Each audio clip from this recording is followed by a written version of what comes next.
विदेशी सास, गवार बहू। अपने नाम जैसी ही सुंदर चांदनी पहली बार अपने छोटे से गांव को छोड़कर मुंबई शहर में आई हुई होती है। अपने पिता रामलाल के स्वर्गवास के बाद उनके बचपन के जिगरी दोस्त हरिलाल अपने दिए हुए वचन के अनुसार अपने बेटे गिरीश की शादी चांदनी से करवाकर उसे मुंबई लाते हैं। हाय राम जी, कितना बड़ा बड़ा इमारत है। हमार गांव में तो एक भी इमारत नहीं है। उधर तो कोनो सीढ़ी भी नहीं दिखत है। लोग ऊपर से नीचे कैसे नावत होंगे और नीचे से ऊपर कैसे जावत होंगे। हाँ बाबूजी, अरे बाबूजी, कहाँ हुआ? आप कुछ बोल काहे नहीं रहे हो? डैड, क्या हुआ? आप क्या सोच रहे हैं?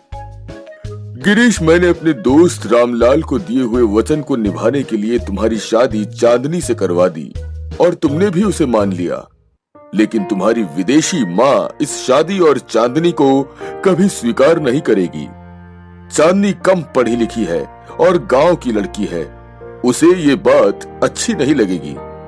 डैड, मैं मॉम को समझा दूंगा, आप चिंता मत कीजिए। और चांदनी कम पढ़ी लिखी है तो उसमें क्या हुआ? हम उसे शहर के सारे तौर तरीके सिखा देंगे। क्यों चांदनी? हाँ हाँ, मुझे कोनो दिक्कत नहीं है। आप जैसन कहोगे मैं सब सीख लूंगी। थोड़ी देर बाद सब घर पहुंच जाते हैं। घर पहुंचने पर गिरीश की माँ Monika, Harry, what is this? तुम 2 दिन गांव जाता हूँ बोलकर गया था, अभी कितना दिन हो गया? और माय सन गैरी को भी साथ में लेकर गया। गैरी, तुम कैसा है my son? I am good mom. ये देखो, हम आपके लिए क्या लेकर आए हैं। चांदनी मोनिका के सामने आ जाती है। Who is she?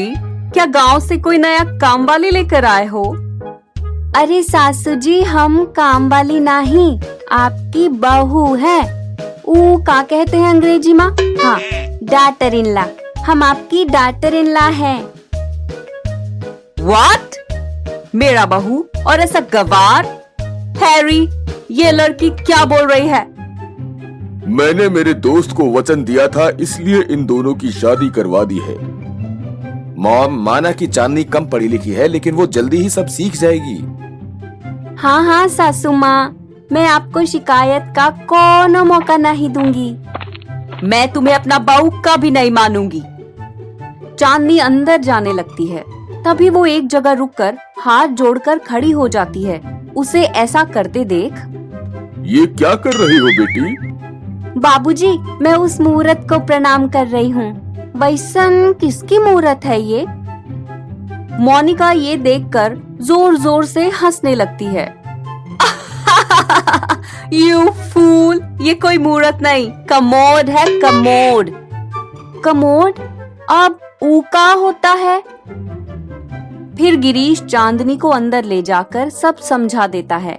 अगले दिन सुबह, सुनो हैरी, आज मैं अपनी फ्रेंड्स के साथ किटी पार्टी में जाने वाली हूँ। मे बी मुझे घर आने में लेट हो जाएगी। किटी पार्टी ऊका होता है सासू जी? आई टोल्ड यू ना कि मुझे सासू जी मत बोलो, इडियट। मोनिका, तुम अपने साथ चांदनी को भी लेकर जाओ ना, तुम्हारे साथ रहेगी तो हमारे जैसी बन जाएगी। What? No, never. मैं इसे अपने साथ नहीं ले जा सकती। इस गवार को देखकर मेरी सारी फ्रेंड्स मुझ पर हंसेंगी। हरिलाल फिर भी जिद करता है और ना चाहते हुए भी मोनिका चांदनी को अपने साथ ले जाती है। एक ऊंची बिल्डिंग में पहुंचने के बाद मोनिका चांदनी को लिफ्ट के बाहर खड़ी करके अपनी दोस्त को फोन करने लगती है। चांदनी देखती है कि 2 जवान लड़कियां लिफ्ट में जाती हैं। लिफ्ट अपने आप बंद हो जाती है और लिफ्ट खुलते ही 2 बूढ़ी औरतें बाहर आती हैं। हाय दैया, ई का है? ई कैसन जादुई मशीन है? 2 लड़कियां अंदर गई और 2 बूढ़िया बाहर आ गई। लगता है कि जो भी इसके अंदर जाता है बूढ़ा बनकर बाहर आता है। तभी मोनिका लिफ्ट की तरफ जाते हुए, चलो। का कहा? इस मशीन में? ना बाबा, मैं नहीं जाऊंगी। इस मशीन में जो भी जाता है बुढ़ा बनकर बाहर आता है। मैं इतनी जल्दी बुढ़ी नहीं बन सकती हूँ। नॉनसेंस, ये लिफ्ट है, इसमें चढ़कर हम ऊपर मेरी फ्रेंड के घर जाएंगे, पागल। हाँ तो हम सीढ़ियाँ चढ़कर भी तो जा सकत है ना। हमें 20वें माले पर जाना है। सीढ़ियाँ चढ़ते चढ़ते तुम ऐसे ही बूढ़ी हो जाओगी। चलो। मोनिका जबरदस्ती चांदनी को लिफ्ट में ले जाती है। एक दिन गिरीश बहुत खुश होकर ऑफिस से लौटता है। मॉम, एक बहुत बड़ी खुशखबरी है। मुझे प्रमोशन मिल गया है। अब मैं सीनियर मैनेजर बन गया हूँ। Oh, this is a really good news. I am very happy for you, my son. Congratulations, Girish जी। तुमने क्या बोला अभी? कंगारू क्या? मॉम, शायद वो कंग्रेचुलेशंस कहना चाहती है। हाँ, वही कंगारूसेशन। चांदनी की ये बात सुनकर सब हंसने लगते हैं। एक दिन सब हॉल में बैठे हुए होते हैं, तभी चांदनी जोर से चिल्लाने लगती है, काचरोच, काचरोच। क्या हुआ चांदनी? क्यों चिल्ला रही हो? अरे वो देखिए, वहाँ एक काचरोच है। क्या है? काचरोच। वो ना ही ऐसा बड़ा होता है और उसकी बड़ी बड़ी मूछें भी होत हैं। मोनिका को कॉकरोच दिखता है। अरे इडियट, वो कॉकरोच नहीं, कॉकरोच बोलते हैं उसको। चांदनी के लिए मोनिका की नफरत कम नहीं हो रही होती। एक दिन मोनिका चांदनी को तकलीफ देने के लिए किचन में तेल गिरा देती है ताकि चांदनी तेल पर से फिसल जाए। मोनिका अपना फोन किचन में भूल जाती है। बहुत देर हो जाती है लेकिन चांदनी किचन में नहीं आती।